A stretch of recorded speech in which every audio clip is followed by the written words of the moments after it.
হেই, কি অবস্থা সবার? প্ল্যানেট মাহফুজে তোমাদের সবাইকে আবারও স্বাগতম। তো আজকে আমরা বেসিক ইন্ট্রোডাক্টরি প্রবলেম সেটের প্রবলেম 14 এই প্রবলেমটা সলভ করব। তো দেখি এই প্রবলেম স্টেটমেন্টে কি বলছে। এখানে বলছে যে program that will define a global and a local variable with the same name. তার মানে কি, আমাদের ডিফাইন করতে হবে একটা গ্লোবাল ভেরিয়েবল এবং একটা লোকাল ভেরিয়েবল, যেটার নামটা কি হবে, সেম থাকবে। আচ্ছা, তারপরে বলা আছে বাট উইথ ডিফারেন্ট ভ্যালুস, কিন্তু কি হবে, ভ্যালুগুলো আমরা ডিফারেন্ট দিব। আচ্ছা, and then do the following steps in order. তারপরে এই অর্ডারে আমাদের এই স্টেপগুলা ফলো করতে হবে, রাইট? আচ্ছা, তার আগে আমি একটু বলে নেই যে গ্লোবাল আর লোকাল ভেরিয়েবলের মধ্যে পার্থক্য কি। গ্লোবাল ভেরিয়েবল, সাপোজ আমরা মেইন ফাংশন লিখলাম। মেইন ফাংশনের উপরে আমরা যখন কোনো একটা ভেরিয়েবল ডিক্লেয়ার করব, তখন কি হবে, ওই ভেরিয়েবলটা নিচে থাকা সবগুলা ফাংশন কি করতে পারবে, অ্যাক্সেস করতে পারবে, রাইট?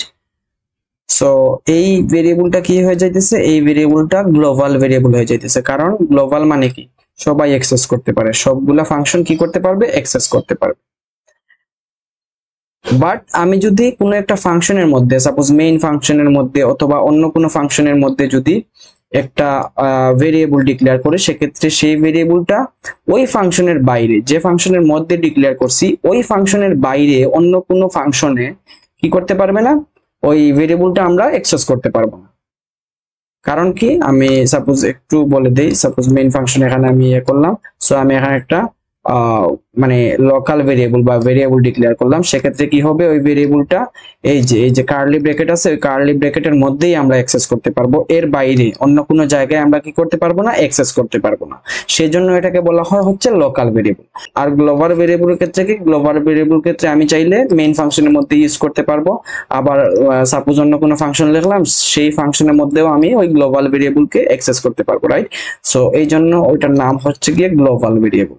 আচ্ছা, তো আমাদের এখানে বলছে যে একটা গ্লোবাল ভেরিয়েবল এবং একটা লোকাল ভেরিয়েবল কি করতে হবে, ইনিশিয়ালাইজ করতে হবে ডিফারেন্ট ভ্যালু দিয়ে, এবং সেই ভেরিয়েবলের নামটা হবে কি, সেই ভেরিয়েবলের নামটা হবে সেম আর কি। আচ্ছা, তারপরে কি অপারেশন করতে হবে, এখানে বলা আছে যে print the values of the variable before defining the local variable। আচ্ছা, লোকাল ভেরিয়েবল ডিফাইন করার আগে আমাদের ভেরিয়েবলের ভ্যালু প্রিন্ট করতে হবে। তারপর print the values of the variable after defining the local variable. Local variable define করার পরে তারপর explicitly print the value of the variable as global. আচ্ছা, আমরা ডিরেক্ট কোড ব্লকসে চলে যাই। কোড ব্লকসে করতে করতে আমরা এই জিনিসগুলা বুঝতে পারবো আর কি। সিম্পলি এই জিনিসগুলো আমরা তখন ক্লিয়ারলি বুঝতে পারবো। সো আমি ডিরেক্ট কোড ব্লকসে চলে যাই। ওকে, সো এখানে কি বলছে, এখানে বলছে program that will define a global and local variable with the same name. আচ্ছা, আমি একটা কাজ করি, আমি মেইন ফাংশনের উপরে এই জায়গায় একটা গ্লোবাল ভেরিয়েবল ডিক্লেয়ার করে ফেলি। আমি সাপোজ একটা ইন্টিজার ডাটা টাইপের একটা ভেরিয়েবল নিতে চাইতেছি। সো আমি এখানে নাম দিলাম হচ্ছে ইন্ট, তারপর আমি এই ভেরিয়েবলের নাম দিলাম হচ্ছে সাপোজ নাম্বার ইকুয়াল টু, আমি ইনিশিয়ালাইজ করলাম 10 দিয়ে। আচ্ছা, গ্লোবালি আমি 10 দিয়ে ইনিশিয়ালাইজ করছি। তারপর কি বলছে, লোকাল ভেরিয়েবল ইনিশিয়ালাইজ করতে সেম নেম দিয়ে। আচ্ছা, তারপর আমি কি করব, এখানে দিলাম ইন্ট, নাম দিলাম সেম, তারপরে এখানে ইনিশিয়ালাইজ করলাম সাপোজ 20 দিয়ে, ডিফারেন্ট ভ্যালু দিয়ে, but with different value. So আমি ডিফারেন্ট ভ্যালু দিলাম। সো আমি কি করলাম, সেম নামের গ্লোবাল এবং লোকাল ভেরিয়েবল ডিক্লেয়ার করলাম এবং ইনিশিয়ালাইজ করলাম ডিফারেন্ট ভ্যালু দিয়ে। তারপর কি বলছে, and then do the following steps in order. তারপরে কি করতে হবে, print the following values of the variable before defining the local variable. এই যে লোকাল ভেরিয়েবল ডিফাইন করছি, এই ডিফাইন করার আগে আমার কি করতে হবে, ওই ভেরিয়েবলটা প্রিন্ট করতে হবে। সো আমি এখানে কি করব, প্রিন্টএফ দিয়ে দিই। প্রিন্টএফ দিয়ে দিই, আমার আউটপুট এই যে এ নাম্বারটা। সো আমি এক্ষেত্রে এইভাবে দিয়ে দিলাম পার্সেন্ট ডি, কারণ হচ্ছে কি ইন্টিজার ডাটা টাইপের। তারপর একটা নিউ লাইন দিয়ে দিলাম, ওকে, তারপর কমা দিয়ে আমি সেটার নাম দিয়ে দিলাম নাম্বার। ওকে, এই নাম্বারটা হইলো। তারপরে আমার বলছে কি, print the value of the variable after defining the local variable. Local variable define করার পরে আমার ওই ভেরিয়েবলটা কি করতে হবে, প্রিন্ট করতে হবে। আচ্ছা, সো আমি এখানে দিয়ে দিলাম প্রিন্টএফ তারপরে সাপোজ এভাবে আমি এটা দিয়ে দিই, তারপরে হচ্ছে পার্সেন্ট ডি, নিউ লাইন দিয়ে দিলাম, কমা নাম্বার। আচ্ছা, সো এখানে একটু বুঝি আমরা এখানে কি হবে আলটিমেটলি। এখানে আমি প্রথমে যখন এখানে প্রিন্ট করব সেক্ষেত্রে কি হবে, এই নাম্বারটা প্রিন্ট হবে, রাইট? এই নাম্বারে যখন আসবে তখন দেখবে উপরে কোনো এই মেইন ফাংশনের মধ্যে লোকাল ভেরিয়েবল ডিক্লেয়ার করা আছে নাকি। সো এখানে দেখতেছে নাই, সো কি করবে, গ্লোবাল থেকে নেবে, রাইট? সো গ্লোবাল থেকে ভ্যালু নিবে হচ্ছে 10। আলটিমেটলি এই জায়গায় কোন ভ্যালুটা প্রিন্ট হবে, এই 10 ভ্যালুটা প্রিন্ট হবে, গ্লোবালের ভ্যালুটা প্রিন্ট হবে, রাইট?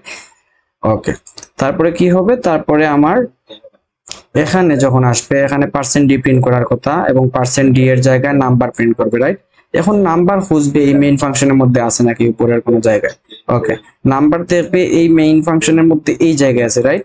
সো কি করবে, এখান থেকে কি করবে, 20 প্রিন্ট করে দিবে। এখন কিন্তু আর গ্লোবালে যাবে না, এখানে যেহেতু পেয়ে গেছে সেক্ষেত্রে আর কি হবে না, গ্লোবালে যাবে না। সো এখানে 20 প্রিন্ট করে দিয়ে দিবে। সো আমি যদি এটাকে একটু রান দিয়ে দেখাই, এক্ষেত্রে দেখতেছি প্রথমে 10 তারপরে 20 প্রিন্ট করছে, রাইট? ওকে, তারপর সিতে বলছে কি, সিতে বলছে explicitly print the value of the variable as global. তার মানে কি, সিতে আমাদের গ্লোবাল ভেরিয়েবলটাই কি করতে হবে, প্রিন্ট করতে হবে, রাইট? প্রিন্ট করতে বলছে। সো এই জিনিসটা আমরা কিভাবে করতে পারি, এই জিনিসটা আমি একটু দেখাই, প্রিন্টএফ ফাংশনকে কল করলাম, তারপর হচ্ছে এটা দিয়ে দিলাম। আচ্ছা, এই জিনিসটা আমরা কিভাবে করতে পারি, পার্সেন্ট ডি দিলাম, ওকে, নিউ লাইন দিলাম। আচ্ছা, এই জিনিসটা আমরা যেভাবে করব সেটা হচ্ছে, এখানে যদি আমি নাম্বার দিই সেক্ষেত্রে কি হবে, সেক্ষেত্রে এখানেও কি হবে, এখানেও নাম্বার পাইলো, নাম্বার দেখবে উপরের কোনো জায়গায় ডিক্লেয়ার করা আছে নাকি, দেখলো হ্যাঁ এখানে আছে, সো 20 পাইলো, সো এখানে 20 প্রিন্ট করে দিয়ে দিবে। এখন কিন্তু গ্লোবালে যাবে না। সো আমি যদি এখন রান দেই 10 20 20 আসবে, রাইট? সো এক্ষেত্রে আসতেছে 10 20 20, বাট আমরা এখানে চাইতেছি কি, এখানে গ্লোবাল ভেরিয়েবলটাই চাইতেছি। এখানে আমরা চাইতেছি লোকাল ভেরিয়েবলটা না নিক, আমাদের গ্লোবাল ভেরিয়েবলটা দেখ। বাট আমাদের কি আছে, লোকাল ভেরিয়েবলের এক্সিস্টেন্স আছে। সো এখন আমাদের মূল টার্গেট কি, এখন আমাদের মূল টার্গেট এই গ্লোবাল যে ভ্যালুটা আছে এই ভ্যালুটা আমাদের প্রিন্ট করা, রাইট? এই ভ্যালুটা আমাদের অ্যাক্সেস করা এই নাম্বার দিয়ে, রাইট? বাট আমাদের উপরে কি আছে, উপরে কিন্তু লোকাল ভেরিয়েবল ডিক্লেয়ার করা আছে। সো এই ক্ষেত্রে আমরা যে জিনিসটা করতে পারি সেটা হলো গিয়ে, আমি একটা স্কোপ দিয়ে দিলাম। এই স্কোপের মধ্যে আমি যে জিনিসটা করব সেটা হচ্ছে, আমি লিখবো হচ্ছে এক্সটার্ন, তারপর আমার ওই ভেরিয়েবলটা হলো ইন্টিজার ডাটা টাইপের, রাইট? সো এখানে দিয়ে দিব ইন্ট, তারপর ওই ভেরিয়েবলের নাম দিয়ে দিব, এক্ষেত্রে নাম হচ্ছে নাম্বার। সো আমি দিয়ে দিলাম হচ্ছে নাম্বার। ওকে, তারপরে আমি যদি প্রিন্ট করি সেক্ষেত্রে আমি দেখবো যে আমার গ্লোবাল ভেরিয়েবলটাই কি হবে, প্রিন্ট হবে। সো আমি এক্ষেত্রে যদি প্রিন্ট করি সেক্ষেত্রে দেখবো আমার গ্লোবাল যে ভ্যালু আছে সেই ভ্যালুটাই এখানে কি হবে, প্রিন্ট হবে। সো আমি এটাকে যদি রান দেই সেক্ষেত্রে প্রথমে কি হবে, প্রথমে 10 প্রিন্ট হবে গ্লোবাল, রাইট? তারপরে এখানে আসবে, এসে নাম্বারের উপরে দেখবে যে লোকাল ভেরিয়েবল পেয়ে যাবে, সেক্ষেত্রে 20 আছে, সো এক্ষেত্রে 20 প্রিন্ট হবে। সো 10 প্রিন্ট হইলো, 20 প্রিন্ট হইলো। আর এক্ষেত্রে আমি এক্সটার্ন ইন্ট নাম্বার করছি, সেক্ষেত্রে কি হবে, আমি যখন এই নাম্বারকে প্রিন্ট করব সেক্ষেত্রে এই নাম্বারের যে গ্লোবাল ভ্যালু আছে এই গ্লোবাল ভ্যালুটাই কি হবে, প্রিন্ট হবে, রাইট? সো এক্ষেত্রে হবে 10। আলটিমেটলি কি হইতেছে, 10 20 10 হবে। সো আমি যদি এটাকে রান দেই সেক্ষেত্রে দেখবো যে 10 20 10 ঠিকঠাক ভাবে আসতেছে, রাইট? সো আমার যেরকম আসার কথা ছিল ঠিক সেভাবেই আসতেছে। সো এই প্রবলেমটা এতটুকুই। নেক্সট ভিডিও টিউটোরিয়াল আসা পর্যন্ত সবাই ভালো থাকো, লার্ন উইথ মাহফুজের সাথেই থাকো।